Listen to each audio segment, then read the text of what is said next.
સુરતના હીરા બજારમાં અત્યારે મંદીનો માહોલ છવાયેલો છે, ત્યારે મહિધરપુરાના વધુ એક હીરાના વેપારીનું ઉઠાવણું થયું હોવાનો સમાચાર સામે આવ્યો છે.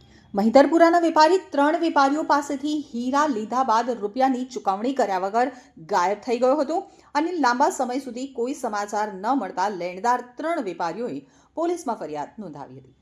તો ડાયમંડ શહેર તરીકે પ્રખ્યાત પામનાર સુરતની શક્લ અત્યારે બદલાઈ રહી છે. શહેરનો પ્રચલિત હીરા ઉદ્યોગ અત્યારે મહામંદીમાંથી પસાર થઈ રહ્યો છે. મંદીના કારણે કારીગરોની સાથે મોટા વેપારીઓ પણ ફસાયા છે. તો હાલમાં મંદીના સમયમાં વધુ એક વેપારીએ ઉઠામણું કરતા લેણદારો સહિત ઉદ્યોગને મોટો ફટકો પડ્યો છે.